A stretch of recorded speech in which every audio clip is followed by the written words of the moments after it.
Vous savez quoi? J'ai fait l'erreur de débutante, mais alors une erreur monumentale. J'ai été joueuse dans une campagne sans Ace-Card. Alors, qu'est-ce que c'est la Ace-Card? Je ne sais pas si je le prononce bien, enfin on s'en fiche.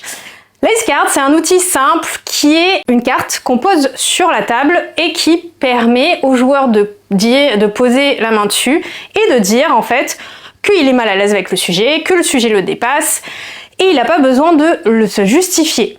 Le MJ doit adapter ou passer la scène et comme ça, le joueur se sent en sécurité émotionnelle. C'est tellement important la sécurité émotionnelle. Et devine, moi, toute jeune joueuse, je me suis dit « Oh, on s'en fiche, c'est pas grave, je n'ai aucun sujet traumatique ».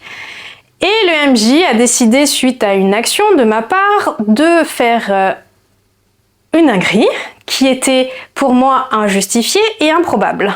La suite de ça, c'est que je me suis mise à pleurer. En réel. Oui.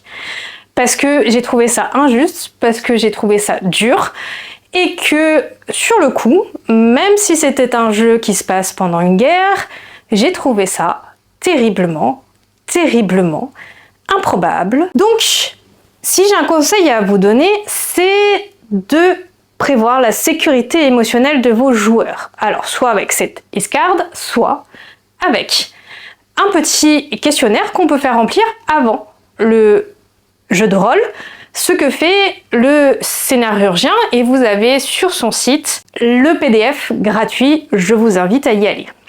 Maintenant, je tiens à préciser que la sécurité émotionnelle et les difficultés qui peuvent être liées à certaines images n'est pas l'apanage des faibles. Je vous explique pourquoi. Parce que aujourd'hui, on sait que le cerveau traduit de la même façon ce qu'il vit, ce qu'il voit et ce qu'il imagine.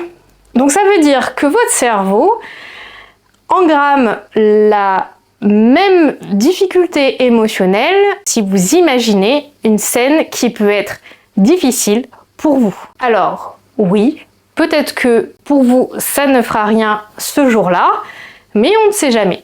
Un jour ça peut vous impacter plutôt fort, voire vous rappeler des événements traumatiques. Donc, je vous conseille sécurité émotionnelle. On est là pour jouer, pour prendre du bon temps, pas pour se faire des traumas à nouveau.